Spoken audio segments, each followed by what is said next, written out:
আজ আমরা আমাদের মিটিং করছি, আজকে তো মিটিংয়ের আউটকামের কিছু বলার নাই এখনও, কারণ আমাদের এখনও আরও পুরো 1 মাস বাকি। তবে আমরা আগাচ্ছি, আমাদের চিন্তাভাবনা ক্রিস্টালাইজ হচ্ছে। আমরা তিনটা গ্রুপ করে আমাদের কাজটা ভাগ করেছি। 3টা গ্রুপে এটা করা হচ্ছে।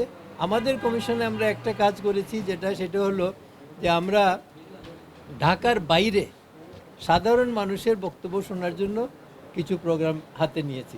এটা অন্যরা করেন নাই, কারণ তাদেরটা দরকার নেই, কিন্তু আমরা যেহেতু জনপ্রশাসন নিয়ে কাজ করব সেই জন্য আমরা এটা করেছি।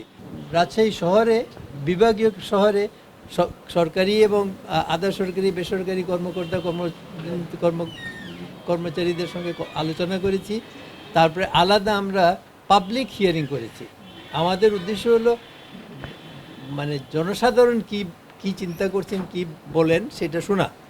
আমরা রাজশাহীতে এটা করেছি, আমরা নাটোরে করেছি মিটিং, আমরা পুঠিয়াতে একটা মিটিং করেছি, এটা উপজেলা লেভেলে, সেখানেও পাবলিক হিয়ারিং হয়েছে এবং লোকজন তাদের কথাবার্তা বলেছে। তবে স্বাভাবিকভাবেই আমরা ঢাকায় যেভাবে আর্টিকুলেট করে কথাবার্তা বলি তারা সেইভাবে তো বলেন না, কিন্তু তাদের কথাগুলো অনেকটা হলো the wearer knows by the shoe pinches, সেই হিসাবে তারা অনেক জিনিস বলেছেন যেগুলো আমরা শুনেছি। একটা সাধারণ প্রশ্নের উত্তর লোকে দিয়েছে, আপনি সন্তুষ্ট কিনা? তো অনেক ব্যাপক সংখ্যক লোক বলছে সন্তুষ্ট না। তো সন্তুষ্ট না তো এটা বুঝাই যাচ্ছে, নাইলে তো সরকার পরিবর্তন হইতো না দেশে। সন্তুষ্ট না বললেই তো এই কমিশন হয়েছে।